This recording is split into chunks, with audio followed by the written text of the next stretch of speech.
Bien. Bonjour Catherine. J'ai Bonjour Brigitte. le plaisir d'aujourd'hui d'être avec Catherine Farzad, qui est aujourd'hui une psychanalyste jungienne, membre associée de la Société française de psychologie analytique, et qui, dans son passé professionnel, a exercé des fonctions de DRH. Ça la rend particulièrement apte à nous parler aujourd'hui du phénomène du burn-out. Peux-tu, Catherine, nous dire en quelques mots d'abord l'importance de cette question et comment est-ce qu'on peut en délimiter les contours? Alors oui, je crois déjà que c'est vraiment une question importante, bien sûr pour les personnes qui en souffrent, et d'autre part parce que cette question du burn-out se situe à l'intersection de l'individuel et du collectif, hein. Donc, c'est quoi le burn-out? C'est un épuisement massif, je dirais. Un jour, en pleine nuit, dit De Vos, le corps et l'esprit lâchent. L'effondrement est brutal. La personne qui est souvent si volontaire auparavant, elle en peut plus. Un matin, elle peut plus aller travailler. Elle peut plus s'occuper des enfants. Elle peut plus se concentrer. L'esprit est désorganisé. Le sommeil est massif, peu réconfortant. Et la personne est prise dans une grande lenteur, euh, voire une inertie. En fait, il s'agit d'une désorganisation psychique profonde. Cet épuisement somatique, nerveux, parfois endocrinien, psychique, comporte également une composante dépressive, voire dans certains cas des pensées suicidaires. Il peut être souvent, cet épuisement, précédé de plusieurs mois d'irritabilité et de retrait affectif, puis d'un désinvestissement important que ces personnes habituellement très engagées dans leur activité ne comprennent pas. Il s'agit alors d'un effondrement de la possibilité de se reconnaître dans ce qu'on fait. Alors, pour essayer de faire le tour un peu de Mm. cette question, est-ce qu'on peut commencer à réfléchir à l'origine du mot? Est-ce que ça peut nous aider à comprendre ce phénomène? Oui, je crois, parce que le terme burn-out, qui date de la fin du XVIe, hein, c'est pas une expression moderne, veut dire brûler jusqu'à épuisement du combustible. La personne épuisée n'a plus d'énergie physique et psychique pour avancer dans la vie et elle est obligée de s'arrêter. Et si on prend burn et out, le verbe to burn, c'est brûler, et il vient d'une racine avant l'allemand qui est brennen. Au XIIe siècle, brennen veut dire être en feu, être consumé par le feu, être enflammé aussi par la passion ou le désir, et aussi détruire quelque chose par le feu. Et concernant les objets, il pouvait aussi signifier brûler, scintiller, étinceler, rayonner comme le feu. Quant au mot out, il exprime un mouvement ou la direction vers l'extérieur à partir d'un point central, ainsi que le fait de quitter un lieu ou une position appropriée. Et à l'origine, il signifie hors de, sans, à l'extérieur, et puis complètement jusqu'à la fin. L'idée de ne plus brûler ou être plongé dans l'obscurité, elle se développe au XVe siècle. Et puis, on a utilisé cette expression pour décrire une position ou une situation au-delà des limites ou en dehors d'eux, hein. Donc, pour moi, c'est comme si l'inconscient de la langue révélait déjà des caractéristiques fondamentales de cette souffrance. D'abord, un problème énergétique. On a trop brûlé. L'énergie est là, pourtant. Elle est bien, elle est tapie, elle est cachée quelque part.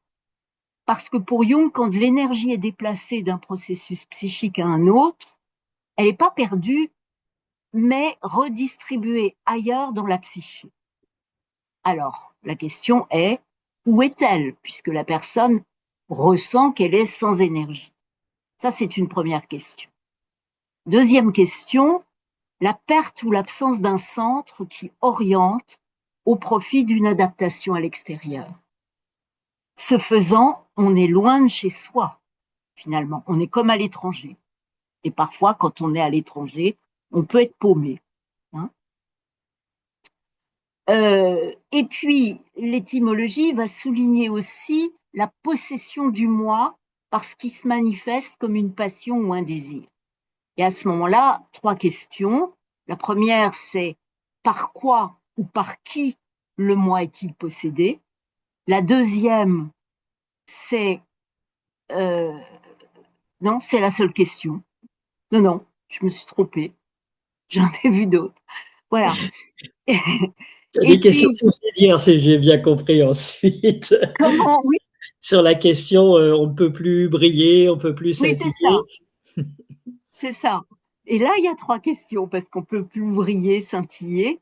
Et ben, c'est vis-à-vis de qui cherche-t-on à briller, hein? En fonction de quel idéal? Et puis, qu'est-ce qu'on surévalue ainsi, hein?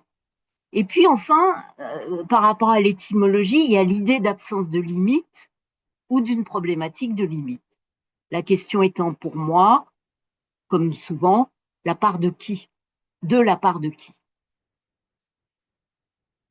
Et puis, euh, je trouve que c'est une question importante aussi parce que on parle maintenant de burn-out professionnel, de burn-out parental, de burn-out émotionnel, un peu comme le mot stress qui supplante de nos jours le mot traumatisme. Hein.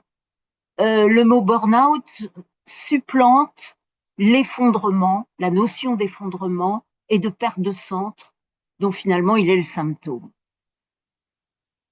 Alors, est-ce qu'on peut réfléchir à comment se produit cet effondrement et comment finalement ce concept de burn-out a été théorisé, si je puis dire, et quand? Oui, parce que il vient pas comme ça en fait cet effondrement. Il a été préparé et la personne qui a théorisé au départ le burn-out et qui a donné son nom, hein, c'est Herbert Freudenberger. Il a écrit un livre en 1987 qui s'appelle L'épuisement professionnel, la brûlure interne. Et il l'a écrit à partir de son expérience professionnelle. Euh, Au départ, Freudenberg désire, ainsi que quelques collègues, d'aider des jeunes qui se droguent, se désocialisent, vivent sans ressources, dans l'effroi et la maladie. Il n'y avait aucun service vers lequel ces jeunes auraient pu se tourner. Et il veut d'autant plus les aider qu'il a passé une enfance cauchemardesque sous le nazisme. Et il n'a survécu que grâce à un miracle et à l'aide d'un réseau de personnes. Et en fait, la situation de ces jeunes résonne pour lui avec cette enfance terrible. Et il s'acquitte également d'une dette envers les gens qui l'ont aidé. Hein. Et Marcel Mauss a montré qu'on ne rend pas forcément à qui nous a donné, mais à d'autres, et que la dynamique de la dette circule sur un mode symbolique. Alors, Freudenberger raconte il a ouvert une clinique sans prendre la peine de mesurer l'étendue du problème. C'est ses mots. Hein.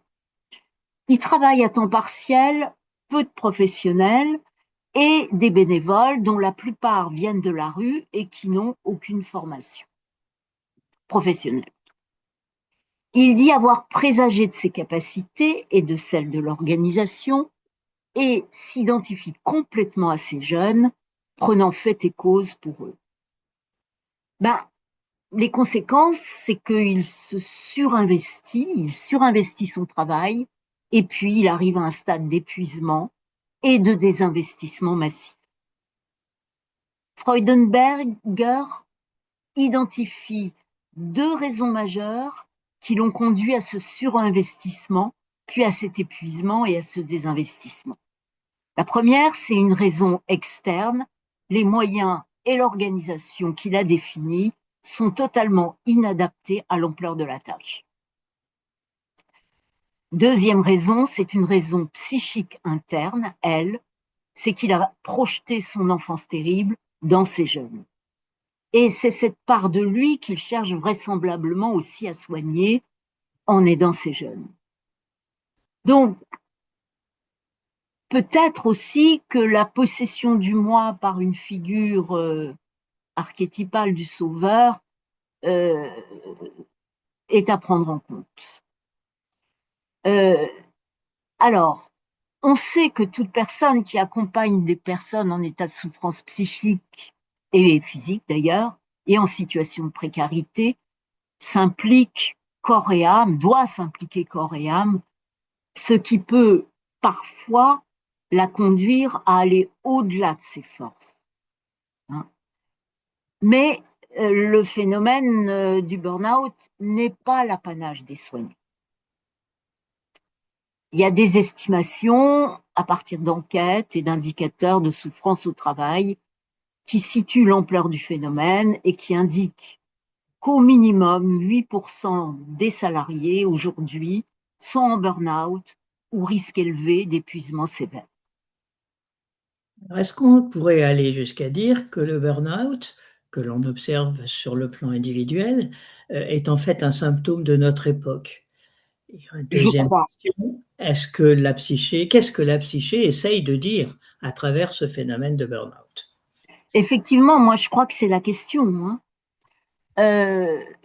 De mon expérience, les patients qui en parlent en cabinet, ils découvrent ou ils soulignent tous, chacun à leur manière et avec leur rythme, euh, le sentiment d'une impasse dans la résolution de conflits en eux et entre eux et l'extérieur, entre les exigences contradictoires de la réalité externe auxquelles ils n'arrivent plus à s'adapter et les exigences conscientes et inconscientes contradictoires de leur réalité psychique interne.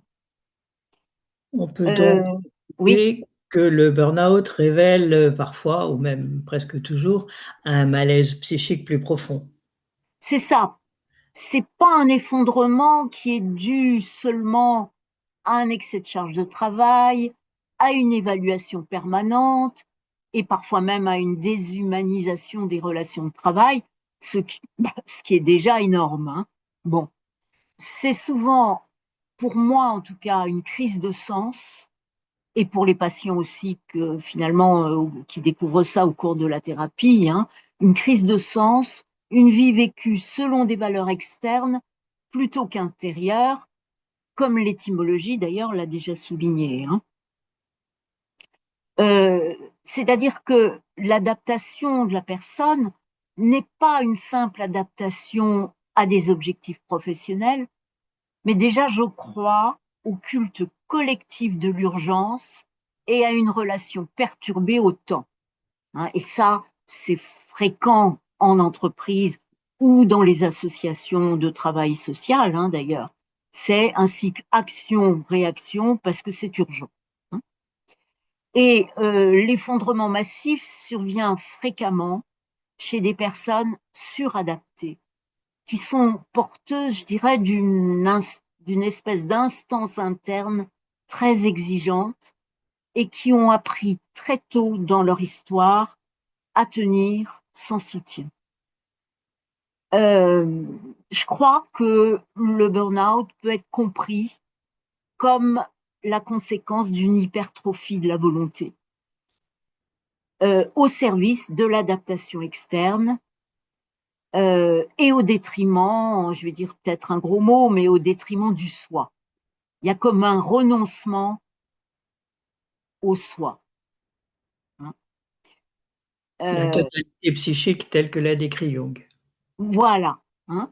Totalité psychique qui inclut aussi les besoins profonds inconscients, le sens de la vie. Donc il y a eu comme un renoncement au soi et au profit de l'adaptation sociale. Et je dirais encore peut-être un gros mot de la persona. Hein. Le moi se prend pour la source du feu, je dirais, et il oublie que l'énergie vient du soi. Et le feu, à ce moment-là, devient destructeur parce qu'il n'est plus relié à ce centre symbolique qu'est le soi. Et il éclaire plus, il n'est plus la lumière de la conscience, mais il consume. Alors, tu as utilisé des concepts jungiens, du soi, de la persona, que Oui. tu as un petit peu expliqué, mais peux-tu en dire plus? Oui, alors le soi, hein, on l'a vu, c'est la totalité psychique et c'est le soi qui va harmoniser aussi, euh, contribuer en tout cas à harmoniser les différentes tendances que nous avons, hein, pour qu'il y ait une certaine harmonie, hein. Quant à la persona, Jung l'a définie comme une formation de compromis entre l'individu et la société, hein. Il ajoute, en réponse à la question de savoir, sous quel jour l'individu doit apparaître aux yeux de la société. Moi, je dirais que c'est comme une espèce de pont entre le moi et le monde. C'est le masque social qu'on porte pour fonctionner dans le monde et protéger notre intériorité, et notre moi, hein, notre moi, notre monde interne. Et il peut arriver que la persona ne soit plus un outil, mais qu'elle devienne une prison.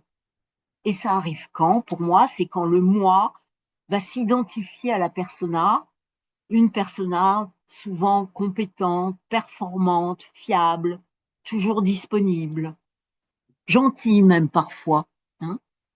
Et à ce moment-là, les besoins intérieurs tels que le repos, la créativité, les émotions, les limites sont parfois plus que refoulés ou mis de côté. Souvent, ces besoins ne sont pas parvenus à la conscience. Ouais, on peut dire ça comme ça. Et l'intériorité a complètement disparu, en fait, enfin, n'est Voilà, plus accessible. voilà. Ça pourrait même aller jusqu'à une perte de l'âme. Alors la notion d'âme aussi, elle est un peu compliquée, mais en tout cas, on se perd, hein. Voilà. Et il peut y avoir ce que Jung appelle une inflation psychique, c'est-à-dire une expansion de la personnalité au-delà de ses propres limites, justement parce qu'on s'identifie à la persona. C'est l'histoire de la grenouille qui veut se faire plus grosse que le bœuf, hein. Et soit ça, soit on a un rétrécissement du moi à l'extrême, hein. On prend pas de place, on est complètement rabougri. Et je dirais que cette inflation psychique rencontre le côté sans limite de certaines organisations du travail. Euh, oui, la suradaptation jusqu'au burn-out, elle a apporté un certain nombre de bénéfices à la personne, hein. Bonne appréciation de la hiérarchie, voire du conjoint, revanche possible sur un passé douloureux, et j'en passe, hein. Mais de mon point de vue, elle élude la question de l'ennui, du manque, du vide et du sentiment de finitude. À ce sujet, il y a un très bon article dans les cahiers jungiens de psychanalyse euh, sur le corps au travail, burn-out et fatigue. Et donc, cette suradaptation, qui a d'abord des bénéfices assez considérables, en fait, il arrive un moment où elle atteint ses limites. Oui, et ce moment, c'est l'épreuve avec l'extérieur, hein. C'est une épreuve qui va renforcer l'incertitude des frontières et des limites du moi. Et la personne, c'est à ce moment-là, si la personne n'arrive pas à passer cette épreuve, eh ben, elle peut plus continuer à fonctionner dans un cadre externe et interne qui est devenu psychiquement incohérent. Et phénomène important à mes yeux, c'est que cette expérience, cette épreuve à l'extérieur elle est souvent dans le monde du travail celle de la double contrainte. C'est Gregory Bateson qui a défini ce que c'est que la double contrainte, hein, et il l'a défini par des messages contradictoires et paradoxaux, du style, et qui sont émis à des niveaux différents. Hein. Euh, et la personne se retrouve dans l'impossibilité de nommer la contradiction. Elle n'arrive pas à cerner le problème. Elle est perdue entre deux éléments de contradiction. Et elle est comme scotchée sur place. Hein. Quoi qu'elle fasse, elle a tort, elle est en faute, et elle est sommée de réussir l'impossible. En tout cas, c'est son ressenti à elle. Hein. Alors, dans le monde du travail contemporain, ces messages paradoxaux, à mon avis, ils ne sont pas conjoncturels, mais ils sont chroniques. Hein. Des exemples, c'est sois autonome, respecte strictement les procédures. Et si tu respectes pas la procédure, tu te fais taper sur les doigts. Mais tu as pris une initiative, donc comment tu fais? Hein. Sois autonome, tu n'as aucun pouvoir. Sois créatif, t'existes pas, t'es qu'un pion. Engage-toi, ne t'implique pas trop. Prends des initiatives, ne fais aucune erreur. Hein. Alors, il y a une possibilité de négocier, à condition que on ait un espace à l'intérieur de soi, on ait un espace psychique de créativité et d'élaboration. Mais il est vrai que ces injonctions paradoxales laissent peu de temps de récupération. Donc la personne, elle est prise. Et il faut vraiment, pour moi, avoir cet espace interne. Et très souvent, les gens qui souffrent de burn-out et qui ne passent pas cette confrontation avec cette épreuve, ils ont une histoire personnelle et collective qui font qu'ils n'ont pas l'espace psychique pour se protéger. Ils n'arrivent pas à négocier avec eux-mêmes et avec l'autre. Ils n'arrivent pas à renoncer, au moins partiellement, à certains idéaux. Euh, ils n'arrivent pas à réajuster leurs attentes, notamment en termes de reconnaissance. Bah, on a tous besoin de reconnaissance, hein, c'est une évidence. Mais certains d'entre nous sont parfois quand même très dépendants à la reconnaissance. Alors, pour passer à un niveau peut-être plus figuratif de Mm. ce que c'est que le burn-out, est-ce que tu pourrais nous formuler un exemple concret, pas un exemple vécu puisqu'on préserve la confidentialité des Ouais. interactions thérapeutiques, mais quelque chose qui représente une telle souffrance de burn-out? Ouais.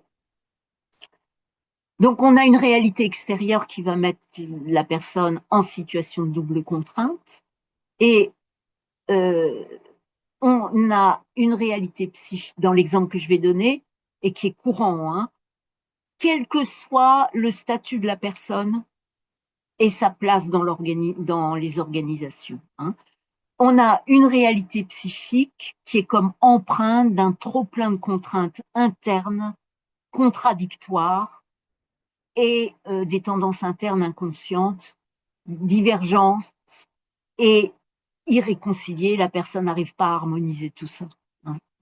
Alors, je vais parler de Claire. Hein. Comme tu l'as dit, c'est un exemple, c'est une synthèse. Claire a emprunté la langue managériale comme langue maternelle. Elle ne parle pas d'elle-même. C'est le vocabulaire managérial.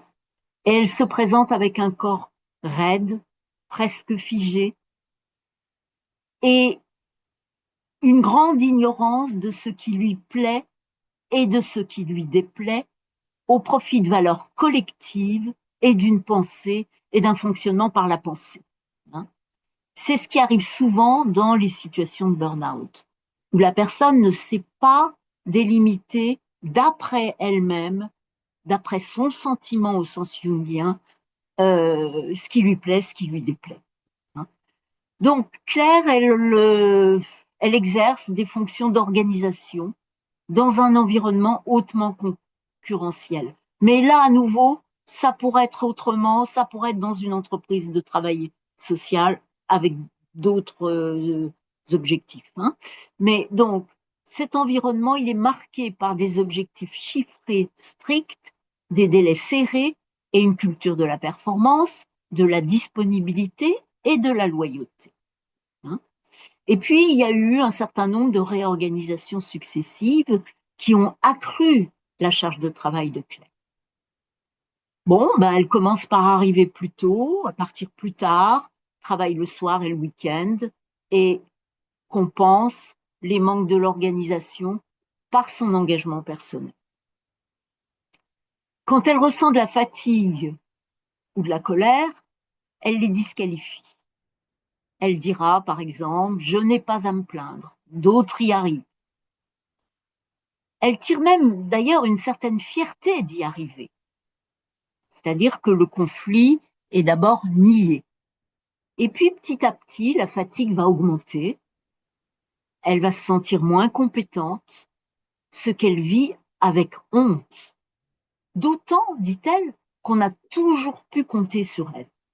Et dans sa vie personnelle, elle va se retirer de plus en plus affective. Plus tard, elle dira avoir pensé si je lâche, je ne suis plus rien. Donc là, il y a comme, déjà dans cette phrase, il y a comme une identification à la persona. Elle ne fait pas la différence entre elle et son rôle social. On dirait Alors, que finalement, elle est complètement prise au piège. c'est ça, complètement. Hein. Et dans quel piège est-elle? Ben, je crois qu'elle est entre tenir et ne pas tenir. Tenir et lâcher. Mais lâcher quoi? Hein. Et elle trouve pas d'attitude tierce dans ce conflit. Tenir, ben, c'est continuer à s'user, à s'anesthésier émotionnellement. Ne pas tenir serait éprouver encore plus de honte et un sentiment d'inexistence. Ce serait une chute complète de l'estime d'elle-même. Malgré tout, Claire est un peu coriace et elle s'effondre pas.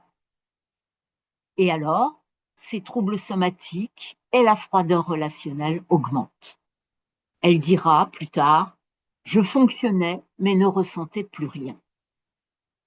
Ses ressources intellectuelles ne sont pourtant pas épuisées, parce qu'elle finit par demander de l'aide à son N+1 et à son N+2, et propose même une solution temporaire. Donc elle a un peu quand même négocié. Elle a des ressources intellectuelles. L'aide des supérieurs, ce qui va se passer, c'est que l'aide des supérieurs hiérarchiques tarde. Et le message implicite qu'elle entend, c'est, et que je crois qu'on peut entendre dans ce cas-là, c'est ceux qui tiennent restent, les autres disparaissent. Hein. Et le message explicite, c'est engagement total. Et ce qui est très grave par rapport à Claire et sa problématique, c'est sans reconnaissance pour le don qu'elle fait, sans reconnaissance autre que monétaire. Hein. Et ça va être le coup de grâce. Ça va être à ce moment-là que Claire va s'effondrer. Le corps va chuter, en même temps que s'effondre la croyance en un appui qu'elle croyait sûr, parce qu'elle avait d'excellentes relations avec sa hiérarchie, hein, et des relations empreintes de confiance. Donc là, il y a quelque chose qui s'écroule. Plus tard, elle pourra dire « J'ai eu le sentiment d'avoir perdu mon esprit, ce qui était le plus précieux pour elle, et qu'il ne reviendrait jamais. » Donc on voit aussi la surestimation de la pensée par rapport au corps. La thérapie mettra au jour une mère, je dirais, évanescente, souvent absente psychiquement, soumise au père, à un père exigeant, peu démonstratif, et une reconnaissance familiale liée à la réussite et à l'argent. Mode de reconnaissance intériorisé chez elle sous forme d'idéal. par-dessus tout, à mon avis, l'absence primaire de bras pour tenir et entourer et de regard pour contenir. Finalement, l'entreprise, c'était comme un berceau pour Claire. Et son corps lâche quand la relation primaire à la mère disparaît. Ici, le burn-out semble avoir réinscrit dans le corps ce que le psychisme ne pouvait pas symboliser. Pas encore, en tout cas. On voit donc qu'il y a le plus souvent des racines psychiques très profondes qui sous-tendent le burn-out. Et pourrais-tu nous donner quelques grandes lignes du déroulé pardon, d'une thérapie dans un tel cas? Oui. Alors,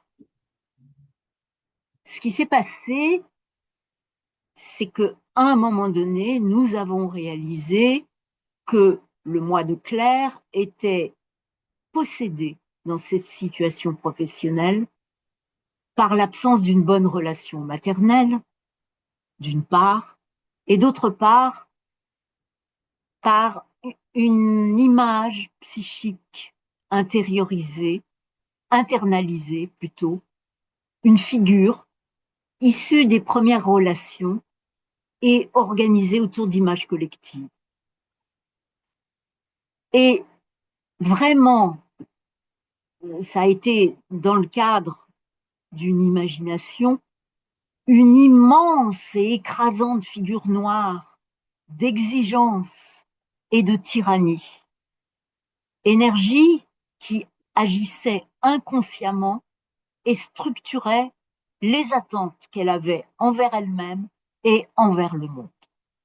Et évidemment, face à une figure aussi gigantesque et écrasante, elle ne pouvait pas négocier. Et c'est cette figure-là, interne, qui lui commandait de tenir, d'avancer, de pas céder, et qui créait un univers de contraintes. Et, chose aussi très importante, qui structurait son estime d'elle-même. Hein? Alors, pendant tout un temps, cette figure interne, elle avait permis à Claire d'avancer, de fonctionner, je dirais, de tenir et de survivre. Mais c'est cette figure-là qui bloquait les forces de vie et son énergie. Et son petit moi ne pouvait absolument pas négocier avec une figure pareille. Hein. Et c'est cette figure-là qui alimentait un surmoi sévère et ce masque social de compétence, de solidité, de fiabilité et de performance. En plus, c'est cette figure-là qui soutenait un espèce d'idéal du moi héroïque. Hein. Tout à l'heure, j'ai dit que elle était fière d'arriver à remplir toutes ces tâches et de continuer à avancer dans cette entreprise. Hein. Elle était fière de ça. Et c'est cette figure-là qui disqualifie, et cet héroïsme qui disqualifie la fatigue. Le repos et le soin d'elle-même étaient vécus par Claire comme une faute. Vraiment, vraiment, c'était éloquent. Hein. Et donc, oui, ben il fallait parler à cette figure. Et il y avait que le thérapeute qui pouvait parler à cette figure dans un premier temps, et Claire qui entendait et qui pouvait, par son conscient, intégrer ce qui se passait, parce que son conscient disait, mais c'est fou, hein, c'est incroyable. Hein. Donc, cette figure interne, pendant des années, ce qui s'est passé, c'est qu'elle avait suppléé à une contenance entourante, hein, à un sentiment de sécurité interne, je dirais une continuité d'être. Hein. Et son corps s'était rigidifié pour survivre. Un corps qui lâchait pas, qui s'abandonnait pas, et qui était devenu lui aussi un auxiliaire docile, un instrument de cette figure interne tyrannique elle n'était pas chez elle dans son corps. Hein, voilà. Et plus tard, au cours de sa thérapie, Claire, elle pourra dire, finalement, même si ça a été douloureux, ce burn-out est la seule chose qui pouvait m'arrêter. Euh, je me demande si, avec ce corps qui lâche, avec cette figure interne qui lâchait aussi, c'est elle qui a accepté que Claire prenne un congé. Il y avait le burn-out, il y avait le congé médical, hein, la prescription médicale, mais c'est aussi cette figure interne qui a lâché. Hein. Donc, peut-on aller jusqu'à dire que cet effondrement énergétique, c'est une réaction ultime du soi pour limiter l'autodestruction? Hein? Le corps et la psyché disent non, là où le moi possédé et la persona disaient oui à cette terrible image interne. Question, hein? Voilà. Ça rejoint quand même beaucoup ce que dit Jung et ce que dit peut-être la psychanalyse en général, c'est que le symptôme est une tentative de guérison et que, en l'occurrence, oui, le corps lâche parce que la psyché dit stop. Voilà. Et par rapport à ce que tu dis, finalement, je crois que on peut considérer, souvent on entend les souffrances somatiques comme un manque de symboles. Hein. Ce qui se passe dans le corps, c'est des symboles en devenir, je crois. Hein. Euh, voilà. Euh, donc petit à petit, à partir de ce moment clé du travail thérapeutique, qui a été de permettre de parler à cette image psychique interne sans limite, petit à petit, Claire a accepté que l'autre extérieur, c'est-à-dire le manager, l'entreprise, c'était pas cette figure imaginaire. Il pouvait y avoir quelques points communs sur lesquels elle pouvait projeter, hein, mais c'était différent. Et donc, à partir de là, il y a eu une espèce de retrait de ces projections, et elle a pu s'autoriser à désobéir sans s'effondrer. Hein. J'avais été extrêmement frappée à un moment donné. Je lui avais demandé, mais parce qu'on parlait de la colère, et si vous vous mettiez en colère, qu'est-ce qui se passerait à votre avis? Et elle m'avait dit, ce serait tomber dans un grand trou. Donc, il était bien, et j'avais pas compris sur le coup, c'est en travaillant avec elle que j'ai compris. Hein. Euh, C'est-à-dire que la désobéissance, c'était un risque d'effondrement aussi. Et donc, Claire a pu petit à petit s'autoriser à désobéir. Hein. Elle l'a dit. Maintenant, je peux décevoir et désobéir à cette image intérieure sans disparaître.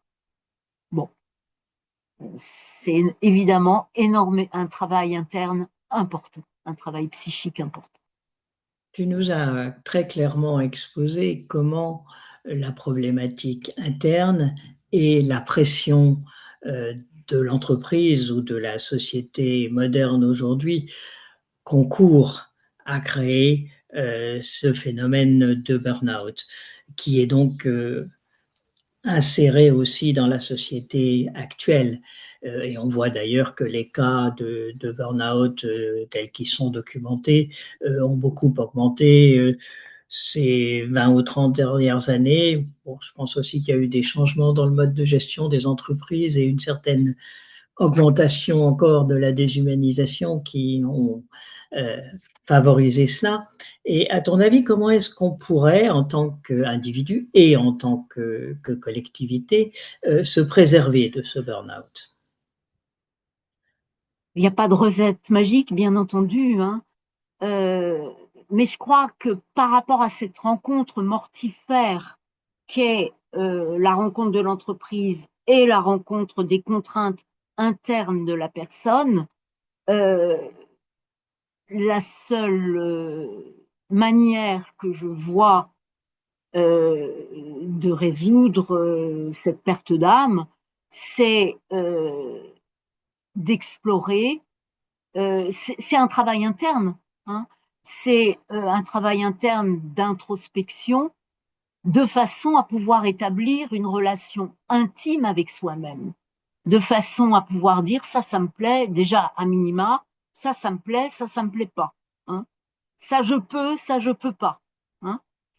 Euh, et évidemment, on est souvent amené dans l'analyse ou la thérapie à explorer un certain nombre de figures archétypales, comme celle du sauveur, comme celle du héros, hein, dans le cas de Claire, sauveur dans le cas de Freudenberger, qui ont permis jusqu'au burn-out d'aller aux personnes d'avancer jusqu'au burn-out, hein, dans la vie, mais qui ont permis simplement la survie, pas la vie, hein, euh, qui ont bloqué l'énergie pour aller vers un chemin de différenciation, parce que pour moi, il s'agit d'abord de pouvoir se différencier du collectif, et puis peut-être d'aller progressivement vers un chemin d'individuation. Je crois que cette connaissance de soi et de ses limites permet d'en mettre à l'entreprise quand elle-même n'en met pas. Bien sûr, il faut l'action des RH et une RH qui ait du poids dans l'entreprise. Et ça dépend des hommes et des femmes qui occupent ce poste, je pense. Hein, parce qu'il faut pas oublier que les organisations, c'est des hommes et des femmes. Hein. Et donc des gens qui aient un peu le souci de l'humain. Et on en trouve, ça existe, je pense. Mais si jamais c'est pas le cas, je pense que cette connaissance de soi permet, par exemple, de s'arrêter avant qu'il soit trop tard, de se mettre en congé maladie, par exemple, le temps de retrouver des forces, le temps de réfléchir, hein, et de ne pas arriver à quitter l'entreprise, de façon à ne pas arriver à être en position de quitter l'entreprise sur un ras-le-bol ou des choses comme ça. Hein. Donc, je crois vraiment que oui, on peut mettre des limites à l'entreprise. Il y a des moyens. Hein. Voilà. Merci. Bon, Il n'y a pas de recette miracle. merci Catherine de cet exposé extrêmement clair.